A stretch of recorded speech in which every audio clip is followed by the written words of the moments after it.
Good day, fellow investors. The market is up already 3.2% for the year. If it continues like that, we'll be up 20% and everything continues in the Goldilocks environment. But that's also the key question of this video. Are we just in a Goldilocks economy market, and for how long can that last? The key question is what can bite this market and the economy, because those are in combination. Should it be economic issues, inflation issues, interest rate issues, valuation issues, growth issues, or maybe the boom cycle will never end because the Fed will bail us out? Let's immediately start by discussing the global economy. And what is key here is that in 2024, the US economy did great for a developing country, 2.3%, even a little bit higher with inflation.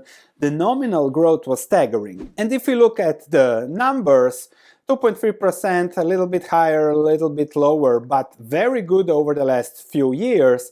And the key there is increased consumer spending. So 4% growth in the last quarter, which is always something. Now, if we look at the components of GDP growth, the key is consumption. So you spending more, if you're an American, really is what drives the bulk of GDP growth there. Consumption is 68% of GDP, government is 19%, then we have business investments, residential, and net exports that are a negative 4%. If we look at consumer finances, consumers are very rich and therefore that likely leads into spending. Of course, this is just 50% of the population, but that's how the United States and also the rest of the world is working now. That's a different story. However, we see here that interest rates, after being artificially lowered, are climbing back. Costs of debt servicing payments are rising as percentage of disposable income. We see credit cards delinquencies, card delinquencies going up, and even mortgages rising to, let's say, more normal levels, but we will see how will this trend continue. The key is that unemployment is still relatively low, natural level, but wage growth is also subduing following also declines in inflation. If we go to government spending, this is the key here and something that nobody wants to discuss, but it's the key to understand. The deficit will likely be a little bit less now than the expected 2 trillion, but we can put it at 2 trillion. If we look back at the components of GDP growth, 19% of GDP is government. The government is borrowing 2 trillion on the 7 trillion of spending. What is that? 27% of spending is deficit. 27%. That is crazy. And without the 27% of borrowed money, government spending would then be 15% of GDP, which means GDP would be down 4%. Compare it to the 2% growth, minus 2% growth in GDP if the government would not just borrow into oblivion. And you can see here that over the last 20 years, debt to GDP went from 35% for the government to 100, even more, and the forecast is just for it to grow. And this is the CBO forecast that doesn't include recessions, that doesn't include shocks, that doesn't include anything, just linear forecasts, all else equal. Also, with the tax cut extensions, we are talking about 7% GDP deficits for eternity. And that is the key driver of economic growth. That's something we must not forget. And if this can continue forever, then everything will be okay. But now that also incurs a cost. And now we have net interest almost reaching $1 trillion, which is then 20% of the 5 billion that is income. Imagine a world where you should pay 20% of your income just for interest, not mortgage payments, interest, just interest. And therefore, with this increase also in interest rates, to combat inflation, there is also a higher cost in government spending. So one solution is definitely inflation, but the focus is now on lowering energy costs to, let's say, counter the other inflation impacts. However, everyone wants lower interest rates, but the Fed's projection and the market's projection started to diverge already, and the market is projecting 4% rates for longer term. And this is then the inflation interest rate game. How much can we push interest rates lower compared to inflation so that it doesn't escalate? Because if we look at Europe, you see here that euro area growth is 1%, 0.9%, even lower a little bit. Some countries are in a recession. European Union has already started lowering rates, but as they started lowering rates, 5 cuts already, inflation has started to pick up. The euro is starting to weaken and everything costs more, and you feel that bite when you go buy something.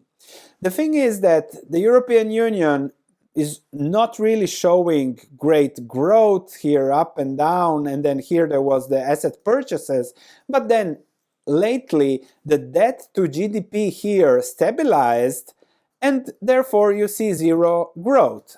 US debt to GDP is booming, and therefore you see 2% growth. And now the key is to really discuss and differentiate the media attention, which is usually focused on just one topic, versus the fundamentals. Last 2 weeks, everyone is easing on these interest rates from going to 5, now we are below 4.5. But if I look at the fundamentals, I think the trend here is clear. And now it can maybe go to below 4, then something will happen, will go up. But we'll see where this trend goes. And the key is now is to keep things under control. You have to keep the possibility of 7% deficits for growth, and political changes, maybe they can lower it to 6%, assuming no shocks ever come again, lower rates, and at the same time lower inflation with good economic growth. That's something very difficult to balance. And nobody discusses real productivity. But this is also impacted with debt and everything, so everything looks better, but real productivity is below 2%. If there is a recession, when you adjust things, real productivity is 1% growth, and then with leverage you can go to higher, but that, when interest rates start biting, goes back to the productivity growth. If we look at Ray Dalio's estimates on growth going forward, we have the US 1.4%, assuming the deficits keep on deficiting, China 4%, Eurozone flat, no growth there, Germany even negative a little bit, and India, emerging markets, keep on growing. That's 4 billion people, and that's a factor that we'll discuss immediately when it comes to inflation. 4 billion people, demand for commodities, food, this and that, that's also a big game-changing factor over the next decades. And despite what the media discusses, I think there are inflationary pressures from a fundamental perspective. The government debts are huge, so they need inflation higher to ease that debt burden for the governments at the purchasing power cost for the consumer. There is no other. There is a 150 trillion debt market out there. You need lower rates, inflation, and the question is what will happen in the next crisis? That's something to think about. It's hard to predict, but we can compare it to the risks. Let's discuss valuation. If we look at what are the assets of the high consumer spending and confidence, you have it here. Financial assets, pension funds, deposits, and homes. If longer-term interest rates go up, all of this that is now a great financial bubble goes down. So I would not be surprised that the wealth here of the US crashes 50%. That wouldn't surprise me at all, because we are in a bubble, and just a reversal to the mean will crash everything 50%. Because if we look at the valuation of the stock market, for example, We are CAPE ratio 38, a little bit higher in the dot-com bubble, lower in the Nifty 50 bubble, a little bit lower in the 1920s bubble. What was the result there?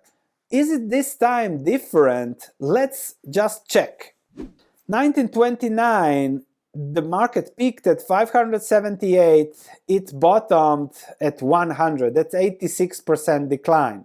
Then we had the 1960s peak at 966, 75% decline to the bottom of 1982. This is real returns. Market peaked at 2,540, bottom at 1,000 and something. So huge decline. And now everyone is enjoying this peak. You see no recessions, no real recessions for 15 years in the United States. Everything is good, but it looks like a Goldilocks economy that should end at some point in time. And another factor of exuberance is earnings growth, expected earnings growth, where the market expects crazy earnings growth, earnings to double in the next 2 years. If I look at the current real earnings as they are, the earnings are 200 points for the S&P 500. But Wall Street doesn't accept that, they always adjust things and they come to 240. Then they expect 14% growth and then even more 14% growth of earnings on AI and whatever. I don't think that is possible, and that is what's priced in the market. If earnings stall, if the market doesn't get lower rates, but lower rates are higher as they are now, then everything would change, and I think that a 40% surprise crash for the markets would just be normalization, not even a real crash.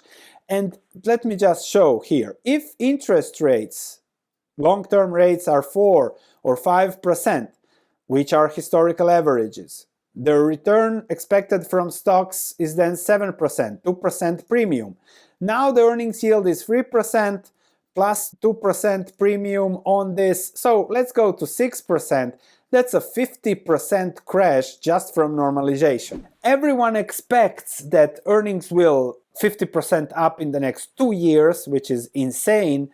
And those expectations is what's baked in the market. If that doesn't happen, if we have higher interest rates because the Fed cannot lower inflation, good economic growth. If we have bad economic growth, lower rates, and the Fed lowers, earnings go down on a recession. So all these factors are very hard to think about and how those move, but nothing is free when it comes to an economy. Normalization, all else equal, would just show now a 50% market crash.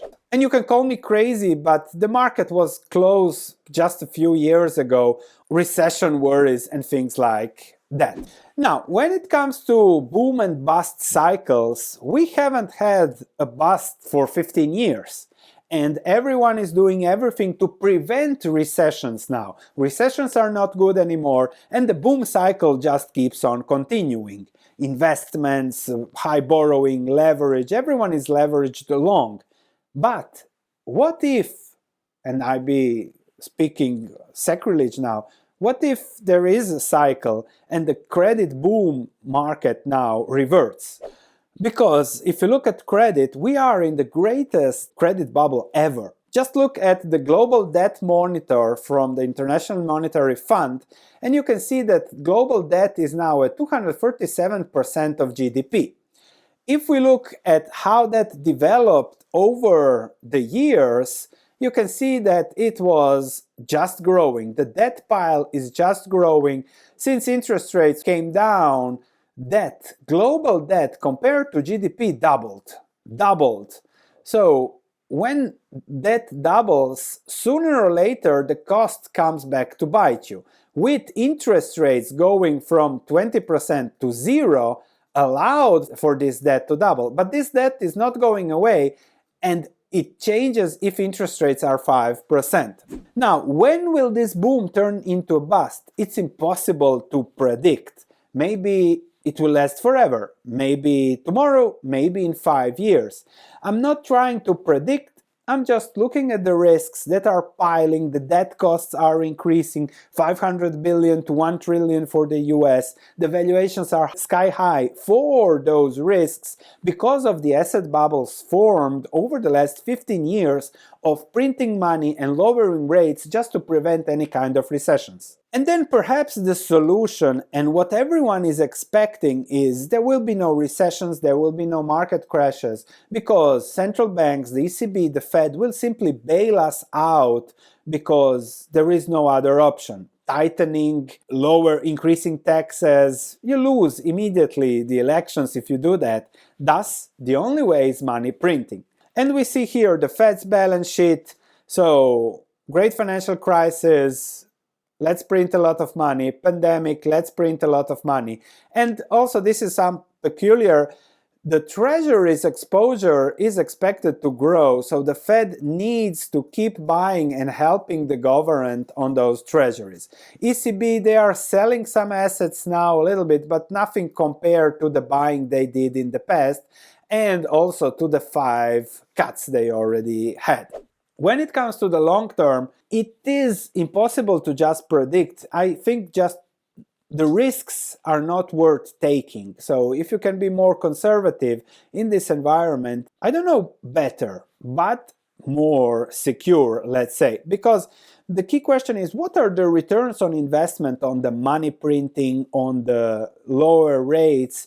It leads to malinvestment, and sooner or later in history we have seen these credit booms become busts. And all this money, all this liquidity has brought the S&P 500 dividend from 2% in the 2010s, from 3% earlier, avoid the dot-com bubble, but it is now 1.23%. If I just revert this to a crazy low dividend yield of 2%, that's a 40% crash for the market. Now, I don't know whether the market will crash in 2025. I know the risks are there. It's not a black swan. Everyone will be talking about a black swan. It's not a black swan. It's a swan looking you into the white of your eyes. So that's how white the swan is. And the thing is that it's very hard to predict, and you see all these politicians, monetary policy, they are doing everything they can to keep things as is for as long as possible. But the longer they push this cycle, usually historically, the worse the downturn will be. So I hope the cycle just continues. However, I will be investing in a way that whatever happens, I try to do okay. Prudently, looking at real assets that I can preserve wealth in some kind or form. Thanks for watching. Unfortunately, no prediction, but I'm just telling you that the risks are piling and the years to come will be interesting.